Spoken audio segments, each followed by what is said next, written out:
विजयदशमी आप सबों के जीवन में ढेर सारी खुशियाँ लाए, ढेर सारा अध्यात्म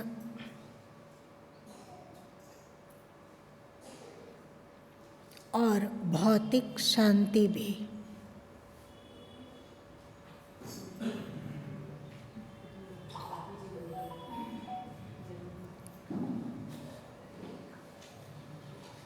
हम लोग भी अपने जीवन में विजयी हों,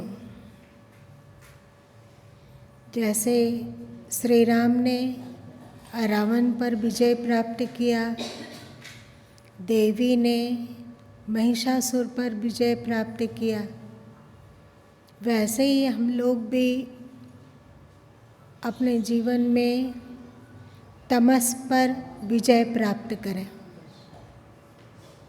महिषासुर तमस का प्रतीक है और रावण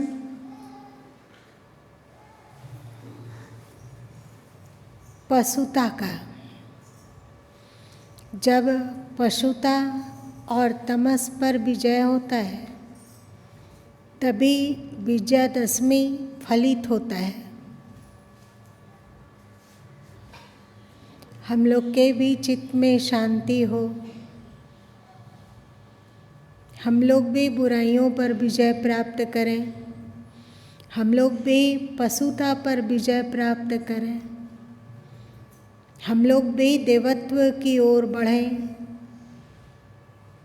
सच्चाई की ओर बढ़ें, सत्व की ओर बढ़ें।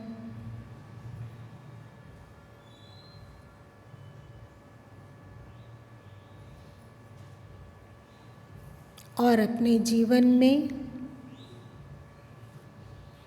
देवत्व के राज्य का प्रतिस्थापना करें। असली भवन यही है जहाँ हम लोग सुख से रह सकते हैं।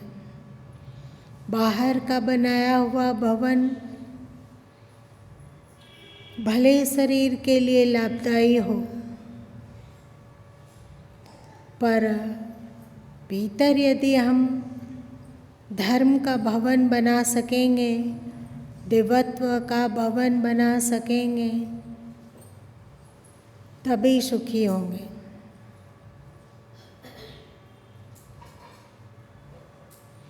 और इस देवत्व के भवन के निर्माण हेतु तमस और पशुता पर विजय प्राप्त करना होगा। और एक बात,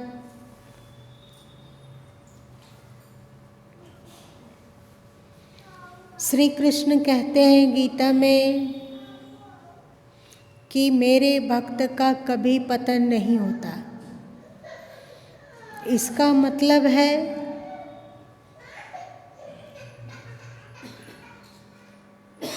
कि हम यदि देवत्व हेतु पुरुषार्थ करते हैं, कोशिश करते हैं, साधन करते हैं, अपने मन और बुद्धि में बसने वाले तमस पर विजय प्राप्त करने हेतु कटिबद्ध होते हैं,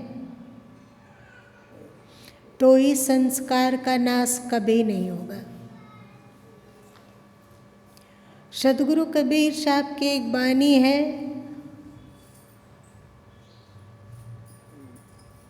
ऊंच नीच घर जन्मे फिर पुनि संत के संत।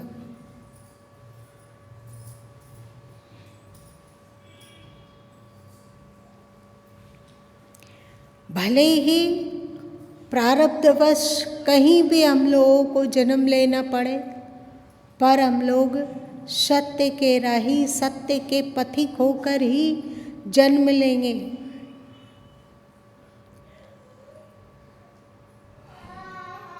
हम लोगों को केवल प्रयत्न का आरंभ करना है, पुरुषार्थ का आरंभ। किस चीज का पुरुषार्थ, किस चीज का प्रयत्न? कि हम पशुत्व से देवत्व की ओर बढ़ सकें।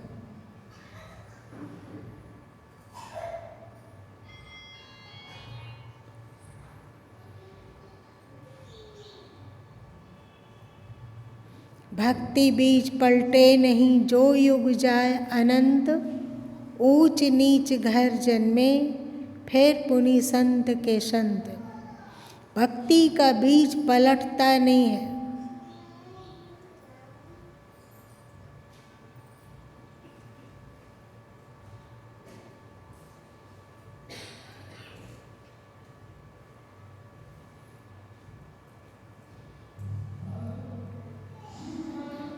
अभी अंतस में एक विचार कौंधा था, उसे आप लोगों से बांटना चाहेंगे। एक पद है कि जल थल अग्नि आकाश पवन पर केवल उसकी सत्ता। प्रभु इच्छा बिन हिल सके न यहाँ पे कोई पत्ता।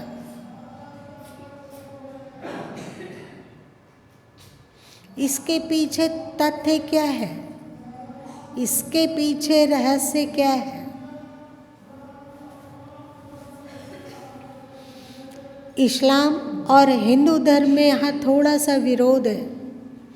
इस्लाम मानता है कि हम जो कर रहे हैं वो उनकी इच्छा से करते हैं। चाहे हम किसी की हत्या करते हों या नीचता करते हों या अधर्म करते हों, पाप करते हों, तो यह भी उनकी इच्छा है। यहाँ पे जो कुछ होता है वो उस अल्लाह की इच्छा से होता है। पर आपका धर्मशास्त्र इसे नहीं मानता है, हिंदू धर्मशास्त्र इसे नहीं मानता है। एक तरफ कहा गया प्रभु इच्छा बिन हिल सके ना यहाँ पे कोई पत्ता, और एक तरफ कहा गया कि कर्मण्येवाधिकारस्ते, कर्म करने की स्वतंत्रता हम लोगों में है। ईश्वर ने हम सबों को कर्म करने की स्वतंत्रता दे रखी है। हम मनुष्य हैं। पशु पक्षी इत्यादि योनियों में मनुष्य के जीवन में किए हुए कर्मों का भोग होता है, पर मानव जीवन ईश्वर इच्छा से संचालित हो, ऐसी बात नहीं है। यदि ईश्वर इच्छा से संचालित होता मानव जीवन, यदि मानव जीवन में वो जो चाहते हैं वही होने वाला होता, तो फिर पाप पुण्य, सही दिशा गलत दिशा का कोई भेद नहीं। जो भी हो रहा है सब उनकी इच्छा से हो रहा है, ऐसा हमारा शास्त्र नहीं माना। और एक बात, यदि तुम कहते भी हो कि उन्हीं के इच्छा से पत्ता भी हिलता है, यदि ये सच है तो पत्ते तो भले ही हवा के इच्छा से हिलना व्यवस्था हो, पर कुदरत की इच्छा का अनुसरण करना हमारी व्यवस्था नहीं है। हम आज़ाद हैं। यदि वो कुछ प्रेरणा भी देता है तो ईश्वर ने हम सबों को विवेक की कसौटी दी है। आप विवेक की कसौटी पर उसकी प्रेरणा को कसो। अगर लगता हो कि वो उचित नहीं है तो तुम स्वतंत्र हो कि उसे मत मानो।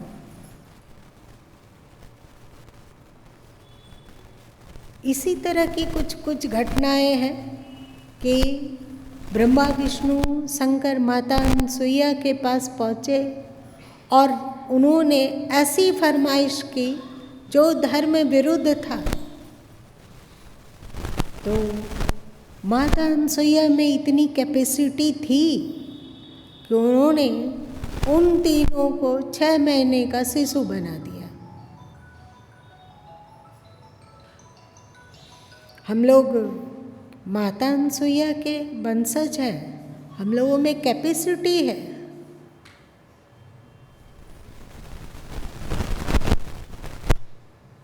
हमें ईश्वर ने गुलाम बनाकर मत नहीं भेजा है, न इंद्रियों के गुलाम, न मन के गुलाम, न इच्छाओं के गुलाम। हम यहाँ आज़ाद पक्षी बनकर आए हैं धरती पर, हमें पूरी स्वतंत्रता मिली है। तो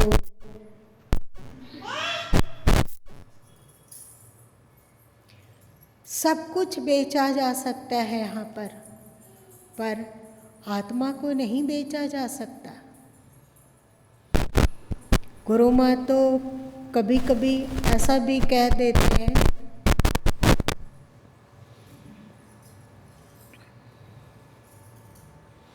कि अगर वो अनुचित की प्रेरणा देता हो तो उसे हम लोग नहीं मानेंगे। तुम लोग ऐसा नहीं कह सकते हो क्या? जो धर्म विरुद्ध है, जो गीता के विरुद्ध है, जो उपनिषदों के विरुद्ध है, जो संत वाणियों के विरुद्ध है, उसे नहीं माने। यदि कभी कभी किसी स्थान पे गुरु माँ ने लिखा है कि यदि राष्ट्र के साथ गद्दारी करने पर वो ईश्वर मिलता हो तो उस ईश्वर को ठुकरा देना चाहिए।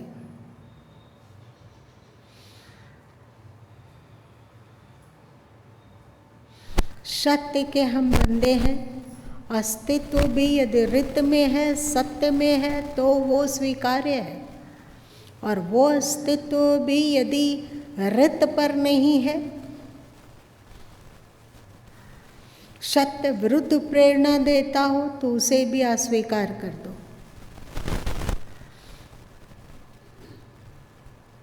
इन सब बातों का विवेक रखने पर हम लोगों के अंतर से रावण भी खदेड़ा जाएगा और महिषासुर भी। अपने विवेक को सशक्त बनाओ, मजबूत बनाओ। विवेक प्राप्त करने के लिए आदि शंकराचार्य जी ने 11 उपनिषदों की चर्चा की है, वेदों की चर्चा की है, गीता है और संत वाणी है। इस पर अपने मन को, इंद्रियों को, इच्छाओं को कसते रहो। रित विरुद्ध को कुछ भी स्वीकार नहीं है, चाहे वो कुछ भी हो।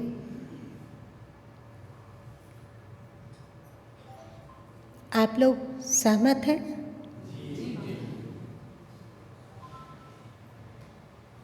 फिर एक दिन क्या, नित्य प्रतिदिन हमारे जीवन में विजयादशमी घटित होगी। आज इतना ही रहने दो।